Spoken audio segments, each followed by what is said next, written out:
the best way I've heard it put lately with Dr. Kelly at our last Fan Abundance event is he said, oftentimes we're trying to parent our kids to survive our childhood instead of thrive in their own experience of childhood. So we're like projecting on like, I got hurt, that happened, I didn't have this, I want them to have this. And we sort of like overcorrect because we're trying to solve something within us that happened in our childhood through them.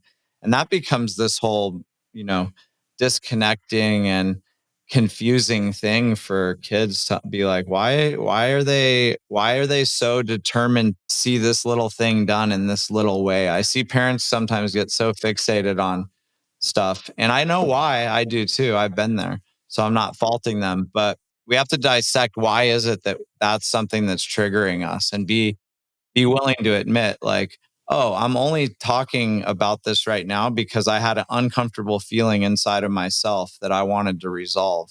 I think if you try to push marriage onto them and the value of it, or you push your faith or your beliefs on them too much, I think that it can backfire.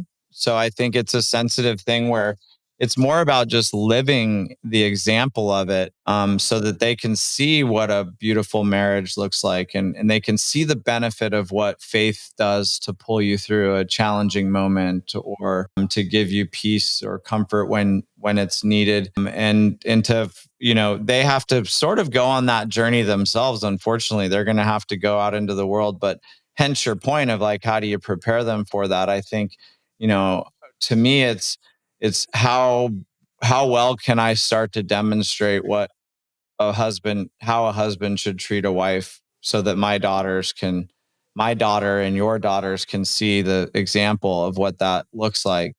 And so you have to just be aware, like they're always watching, they're learning from what we do and not what we say. And so, that's how I would approach it. My son's journey with, faith is he's skeptical about God. And my daughter instantly was just like, "Oh yeah, I believe in all this. This sounds true." And I'm not going to fight my son's reality because whenever I do that, and we've had this, I'm navigating having a 16-year-old, but if I try to fight his reality, I'm going to lose 100% of the time. And he lives in a place that's as a teenager, it's very real. Everything matters, and it's a tough gig being a teenager. So I try to be like super open, and I'm not a pushover, and I've had my years where I was strict and more of a hard ass. So as I've gotten older and matured more as a parent, I've gotten a lot more like trusting, but verify, and really like, unless it's something that's life threatening, it's almost doesn't bother me. I'm almost unfazed at this point. One thing I'd love to share that I've been learning about that precious time that we have with them is that, my son and he's at an age where he needs a little bit of direction and a little bit of correction and some guidance from me. But my opportunities to deliver that information or that guidance is very small. It's a very small window of opportunity because he's made up his mind on a lot of things. He's very smart. He gets influenced by lots of different things.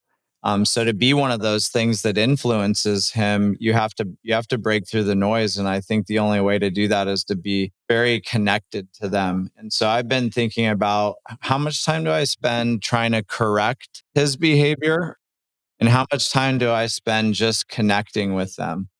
And when I say connect with them, I mean like really meeting them where they are, like playing video games, asking them about their friends at school and about what interests them and their hobbies, and really just sticking with it, getting like, freakishly curious about whatever it is that they love and following that string. And then, when I do that, I notice that, our relationship deepens. And so I think for a long time, I was sort of like, trying to find the things we both like to do and do that together. And we still do that.